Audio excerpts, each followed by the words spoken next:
Kuala Lumpur, kelihatan agak janggal apabila penyanyi dan pelakon Davi Ismail berpakaian seragam tentera pada majlis pelancaran filem Malbat Misi Bakara baru-baru ini. Melihat bekas bintang Akademi Fantasia musim kelima itu berdiri bersama pelakon lain, nampak ketara Davi atau nama sebenarnya Kedavi Datuk Seri Ismail Sabri Yaakob tidak bersesuaian membawakan watak tentera disebabkan bentuk fizikal yang kecil dan rendah.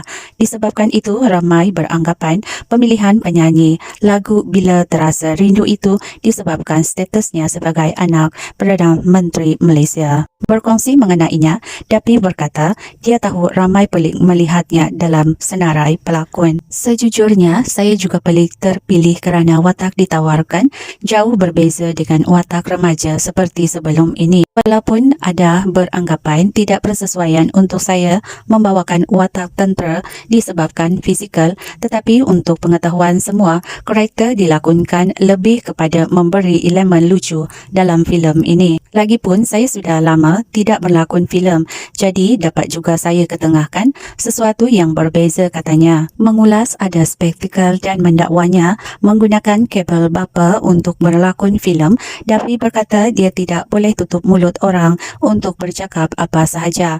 Apa yang boleh dikatakan, saya tak minta berlakon filem ini. Saya dan pengarah filem Adrian Teh sudah lama kenal ketika terbabit dalam filem Ada Hantu. Kalau nak kata saya guna kabel bapa, saya dapat tawaran sebelum beliau dilantik sebagai Perdana Menteri. Malah beliau dapat tahu mengenai tawaran filem ini pun agak lewat, katanya. Selain itu, Davi berkata ada juga dakwaan mengatakannya menerima layanan istimewa disebabkan status anak Perdana Menteri. Saya harap orang tak salah faham dengan apa yang saya cakap. Kalau ada yang rasa saya mempunyai keistimewaan hanya kerana anak Perdana Menteri, itu terpulanglah.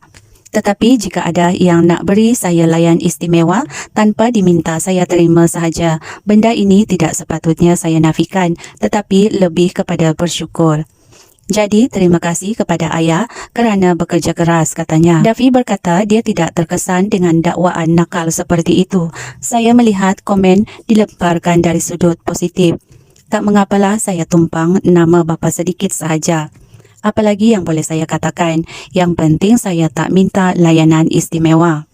Kalau orang nak kata semua keistimewaan disebabkan saya adalah anak Perdana Menteri, saya harap ucap Alhamdulillah, katanya.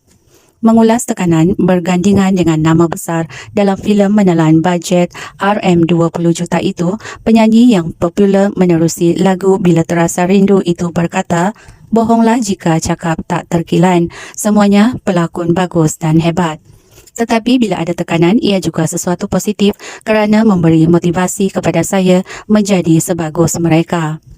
Jadi, sudah tentu persiapan dibuat lebih daripada sepatutnya. Saya juga bertanya kepada rakan-rakan dalam bidang ketenteraan mengenai kerjaya mereka. Selain diberi latihan asas menembak, saya mengambil inisiatif latihan tambahan agar kemahiran menembak dapat diperbaiki, katanya.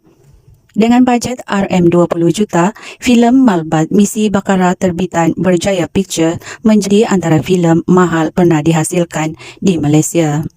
Selain Davi, filem yang menjalani pengembaraan di selatan Turki itu menampilkan lakonan hebat Hairul Azrin, Zahril Azim, Bram Pelare, Sezi Sam, Nefi Zaidi dan Fauzi Nawawi. Kredit untuk berita harian.